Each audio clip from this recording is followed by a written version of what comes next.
What? Why are you just sitting there? You should be running through the streets screaming. Haven't you heard? AI is here.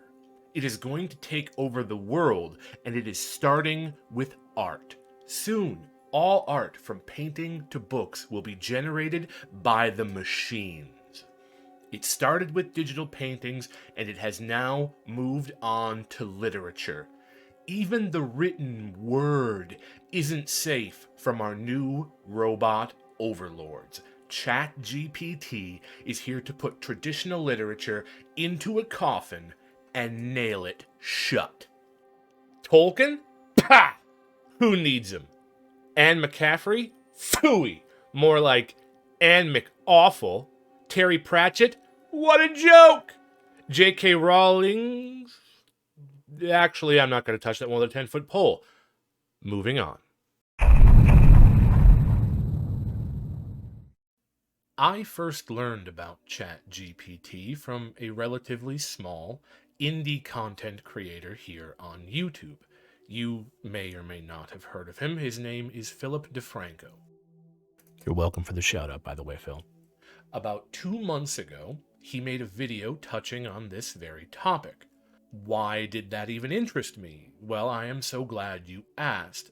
I am an amateur writer. I have been writing for fun for almost 2 years now. I make absolutely no money from it, and I just do it for my own enjoyment and to pass the time.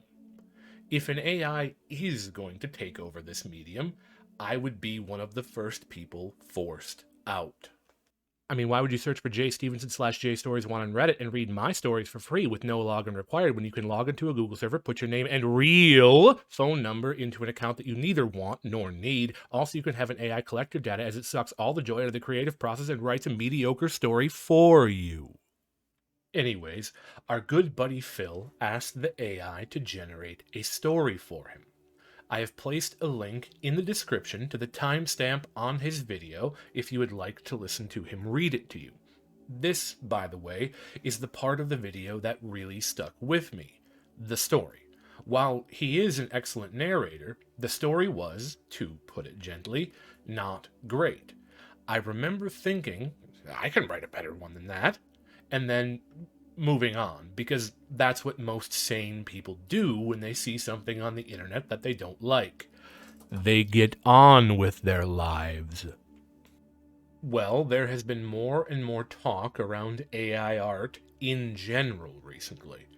In point of fact, as I was writing this script, I even saw John Oliver covering this.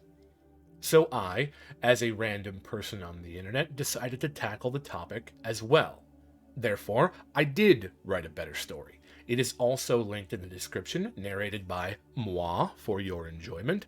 Feel free to compare the two at your leisure and let me know what you think of the contrasting styles. However, I did not want to just leave it there. What if in these last 2 months, ChatGPT had grown? What if it had learned? What if it had evolved? So I went to check it out. A couple of side notes. I did not ask it to write me a paper or computer code. This whole video is about creative writing, since that is my hobby. Also, since I am a writer, I will give you a spoiler warning. Skip ahead about 5 seconds from here if you don't want me to just spoil the whole video.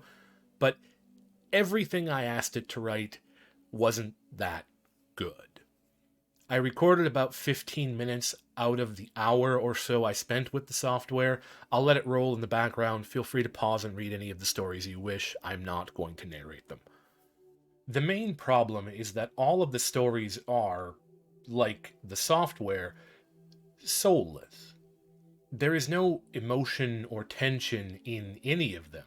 They all essentially come across as a list of actions, occasionally broken by it telling you what emotion you're supposed to have in the scene.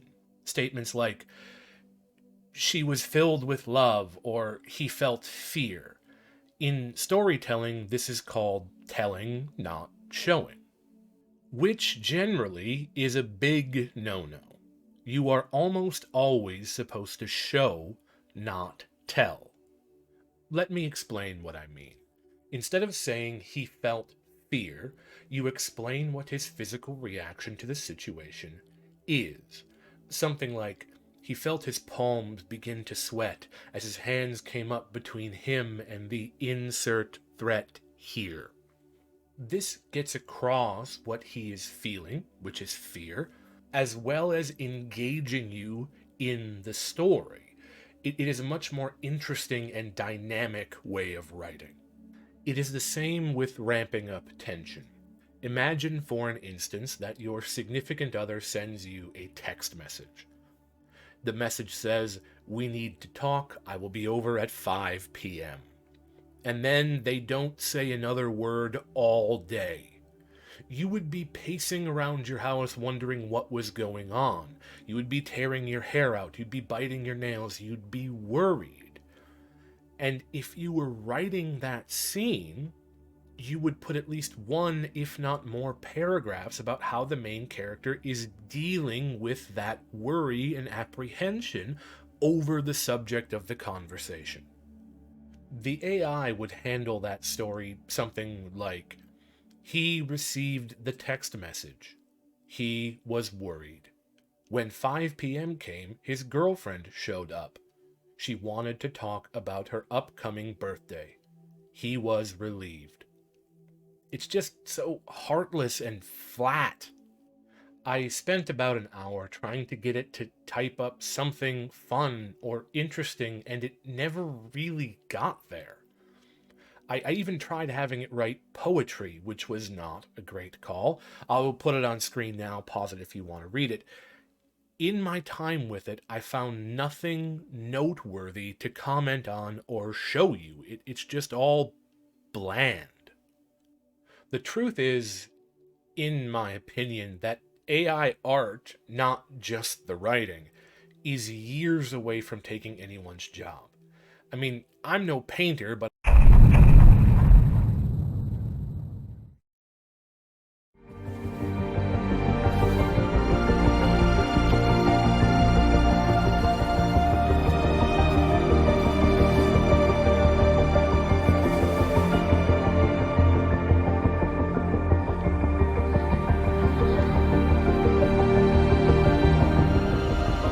Oh my God. let me show you a few actual examples of what I mean without the hyperbole. Here are two pieces of art. Their style, at least to my untrained eye, is fairly similar. They are both portraits of female characters with a focus on their face. Pause the video if you'd like, guess which one is AI generated. If you guessed the one on the right, you are wrong. The one on the right is by a digital artist named LillyPad97 on Reddit. Link in the description to her account. She graciously allowed me to use this picture. The other one was posted on an AI art subreddit by Darkside1977. I don't need to link back to him because, as it turns out, you can't hold copyright on AI art. Look at them closely. The eyes specifically. See how one of the eyes on the AI art image is kind of all wonky and a little messed up? More importantly, on the real art, look at how you can almost see a soul behind the eyes. It is because it was made by somebody who has actually seen another human being. Conveying that intensity, bringing it to life on a canvas, or in this case, a computer, is what takes years of practice and study. What the AI does is it uses a piece of software to normalize thousands of pictures. It turns everything fed into it into this amalgamous soup, a formless sludge that it tries to shape into something that resembles what it has seen. That, by the way, is why it always messes up hands. It is trying to normalize thousands of different hands, and it creates these monstrosities. That is not to say that imperfections don't exist in art. They absolutely do. You may not have noticed, I sure didn't for the first 5 minutes of looking at this picture, but the left half of her head on the right side of the picture isn't even finished. It's just a line and some color. But even though it isn't done, it doesn't really matter. Isn't it odd how the AI piece has everything there, all of the pieces of an actual person or character or human being? It has all of those pieces, but somehow looks less human than the actual art does? While I am no art critic by any means, in the time I spent scrolling through AI art, I only found a handful of examples, at least of portraits, that I couldn't tell were AI generated after some sort of examination. Most of them have something wrong. It is the same with the stories that should now be back on your screen. They have all the pieces of a narrative, but none of the heart. Everything there marches you from point A to B to C, but none of it means anything. As it has been said, it is the journey, not the destination, that matters. And it takes you on the most efficient, fastest, boringest route it can possibly create, with zero thought as to why the main character is going there, what they hope to learn, or how the journey changes them. Is AI changing art? Yes, absolutely.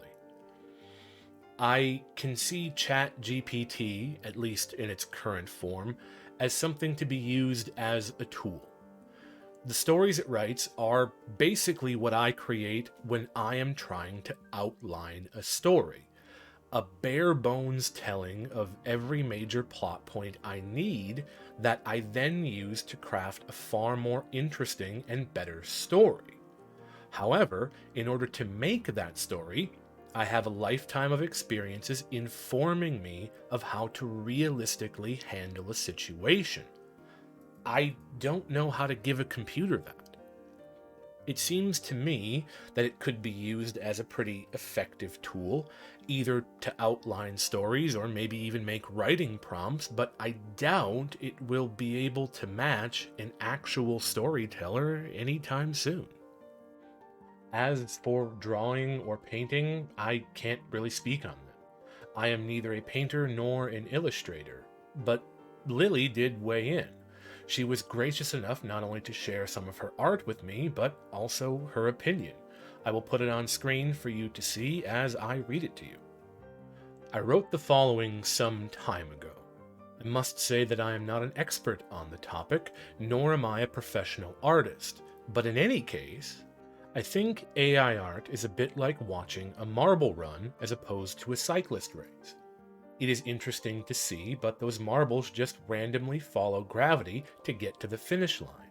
They never put in the effort, and the person who made the tracks might have worked really hard, but he did it with pieces that he stole.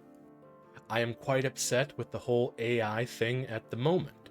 It is annoying to get comments like, "This is AI generated," when you spend the better part of 2 days working on something.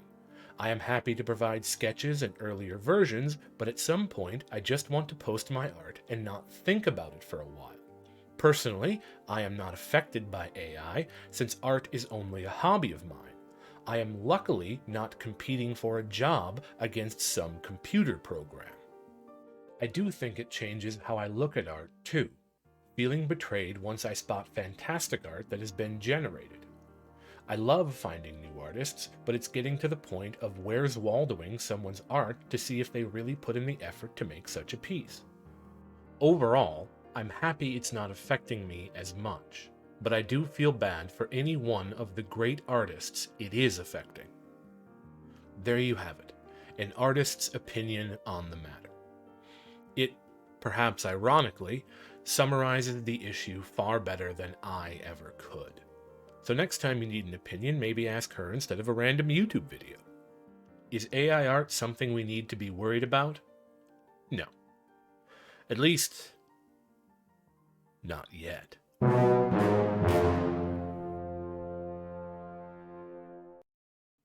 In all seriousness, thank you for watching. A big thank you to Lillie. Please go check out her work. It is absolutely gorgeous. If you like this video, well, I don't have any other like it on my channel at the moment. But I do have some narrations of my least popular stories, and more than a few tutorials for an obscure VR game. So if you're interested in that, please subscribe and check them out. I also encourage you to form your own opinion. Go test out these tools. Use ChatGPT. Read some real writing. Go browse some real art and some AI art. None of it's going to hurt you, and you might even enjoy yourself. And if you are an artist, or an aspiring artist, do the same. But please remember one thing. Only you can create your art. It is unique to you. No one and no machine can replicate it.